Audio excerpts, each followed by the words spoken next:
What's up everyone, some guy here with another Alliance War video, Season 25, War number 12, last war of the season. We are versing against Pycb. We have faced him in the past before and we have won against him, so we are hoping for the same result this round. Going on path 5 here, I have this Annihilus on Abom knockdown. Just spoiler alert, I'm going to be pretty much quaking every opponent except for one of them, so it might be a pretty boring war. But it is the last war, so and we have secured our plat 1, so win or lose we'll be in plat 1, so it does take the pressure off of for the war. But for this fight, it's very easy with Quake. You just gotta knock him down when he's stunned and concussed to shut down the protection, and from there on it's a very simple quick and shake fight. I don't play perfectly. I do get clip at the very end, and luckily it didn't crit or hurt that bad, plus his debuffs were, I was healing up a little bit from the willpower, yeah, right there. It was kind of annoying, but a solo is a solo, I'll take it. Alright, moving to the next fight, we have this Mole Man on Ebb and Flow knockdown and heavy hitter. I think I fought him here once, and last time I used Colossus with White Mag pre-fight. That way I can parry him without worrying about the stun being shrugged off. But this time I decided to go with Proxima. My Proxima is only a rank 4, which is probably not a good idea to bring her to war, but it is the last war. I figured I might as well try her. I think it's a pretty good option just because her parry stun cannot be shrugged off. She has like 200% ability accuracy or something, but it's very useful. Her parry stun can't be shrugged off by, I think, any champ. So the plan is just basically parry stun and knock him into SP2s mostly, just because I don't like baiting out his SP1s because it gives him monster masses, and then just dex it and punish and maybe drop an SP3 at the end to finish the fight. But I don't know why I keep going for these missions. Well, in the first mission is pretty easy. It was the parry ones. The second mission comes out, it was intercept. I should not be going intercept missions, especially with a rank 4 Proxima. Proxima already has a pretty small health pool. She's kind of a glass cannon, and especially a rank 4 versus in war here, way too risky. I should not be going these intercepts, and it does kick me back in very soon. So I just bait out this SP2. I should have also knocked down the protection to do more damage. I don't know why I didn't do that. I think I was trying to too hard to get this intercept in. I get clipped here. He crits really hard. The bleed is taking me down. I gotta get my SP3 in. I knock him down to shut out the protection and drop my SP3. I missed the green bar to get the full potential damage, and the SP3 here almost kills him. And unfortunately, the bleed kills him before I get the chance to even do any more damage after that. So yeah, that was a really dumb mistake. I was so mad at myself for even going for these risky intercepts in war with rank 4 Proxima and against like Mole Man, where he can hit like extremely hard, and plus Proxima doesn't have any immunities. So I just go back in with the Nick Fury to finish the fight off. It is a little bit tricky just because he is on a heavy hitter. I stun him here just to make sure the stun stuck before I go in to punish. But I don't plan on using Nick Fury for this war at all. He was mainly there for the synergy. And looking back, I just realized the evade synergy wouldn't have worked on Mole Man since he has the True Strike anyway. So those evaded got failed anyway.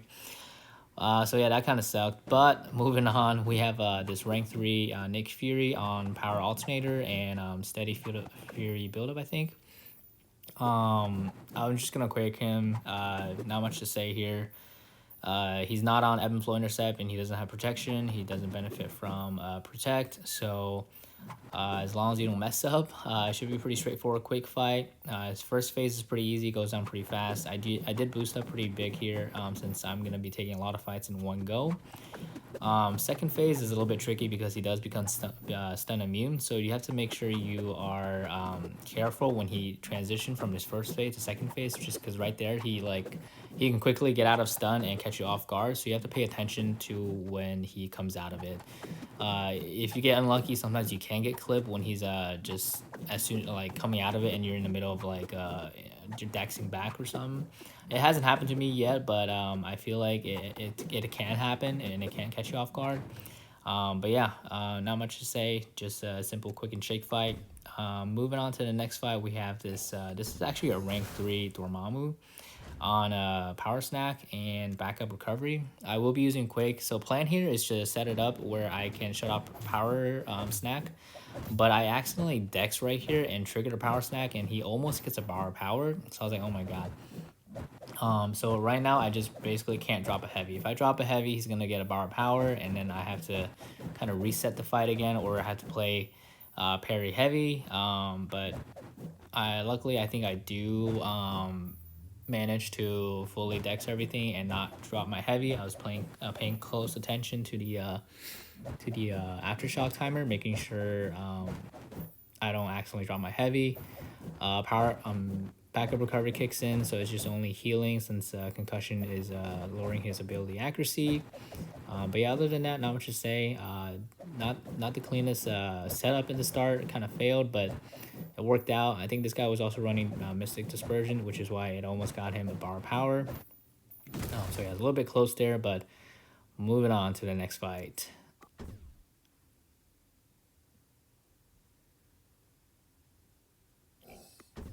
All right, moving to section 2 here, we have this Kingpin on Evenflow. No, it's on Kinetic Transference and Footloose.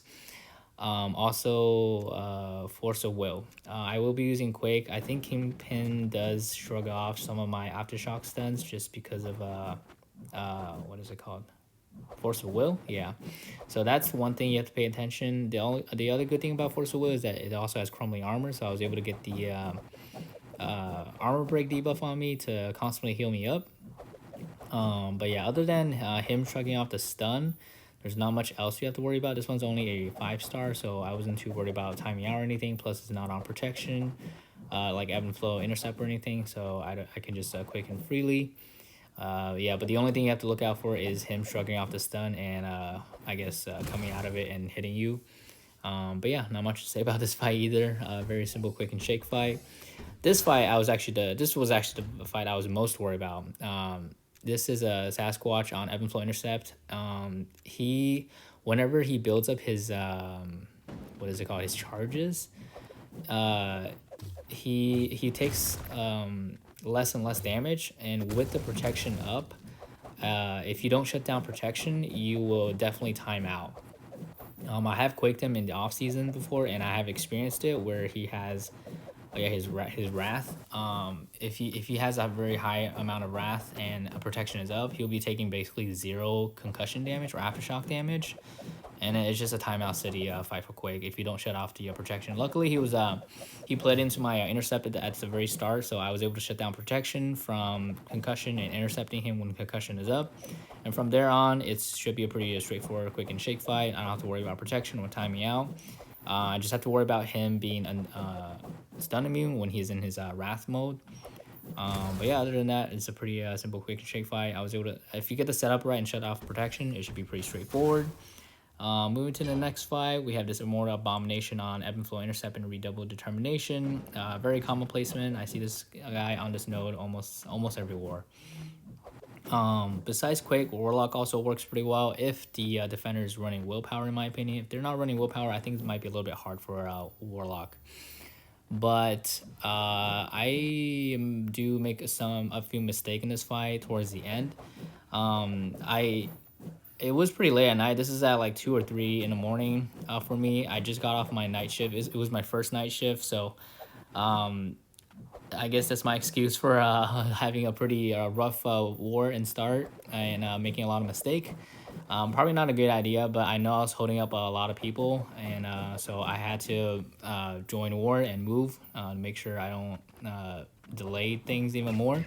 So yeah, I get clipped here. I don't know what happened, to be honest. I think I was just dexing too fast or double input. I was too nervous maybe. This one I can't shut off protection. Just because upon contact, he can place the poison debuff on you, and it can take your health down very, very slowly and very painfully. And I do take a combo here, I think. Yeah, he was just going ham into me. I was very lucky that neither of those triggered poison on me, so that was very fortunate. If both of them triggered poison, I think I may not have come out of that fight alive. Moving to the next fight, we have this Immortal Hulk on redoubled determination, crumbling armor, and ebb and flow intercept. Usually Nick Fury is a good option for Immortal Hulk, but he is placed on redoubled determination, and I don't know much about his SP2. I just remember in the event quest, I didn't like pushing him to his SP2. I think I just didn't know how to fully evade it, or it was just hard or something. But his SP1 is pretty easy to evade, but with Redouble Determination, you'll probably be pushing his power a lot with Nick Fury. I'm sure it could be done if you just do medium hits, light hits only, and use the fourth light as the big bleed. But I just opt with Quake since she can also shut down his regen at the end, I believe, with concussion. He does benefit from protect, so you have to make sure you don't accidentally drop your heavy. I don't plan on shutting off his protection, so it's going to be a pretty long Quake fight. I am pretty boosted, so it is good. His physical resistance isn't that high, so I shouldn't be timing out or anything. Yeah, not much to say. Only thing is make sure you don't get hit. And I was kind of worried that protection, or I was worried that she might Quake might not shut down his ability at the end, and he might go like Immortal on me. But I looked at his charges, and since I'm not hitting into him, he shouldn't be getting any charges. Even if he does go into his Immortal mode, I don't think he'll be regenning anything, and it should be a pretty fast takedown after that too. But yeah, not much to say. This one is also a rank 3. They have a pretty beefy. Some defenders are pretty beefy. A lot of 5 stars I saw. It was kind of a mix of both. But yeah, I think this is the alliance that had the rank 3 Juggernaut, which I will be taking later as well in tier 3. So yeah, it's a pretty easy fight with Quake. Quake bypasses a lot of nodes and a lot of champions. Yes, so moving to the tier 3, it's my last fight of the war. We have this rank 3 Juggernaut on Brute Force and Limber.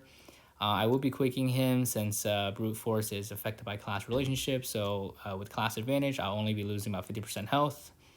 Yeah, it is a bit risky just because if you drop a heavy after Brute Force finishes, then Brute Force will begin again, and then you'll probably die from it if you don't alternate hitting into him and quaking, which can be kind of annoying because you have to bait out power, and I'm sure he's running Mystic Dispersion, and then yeah, it will not be a fun fight.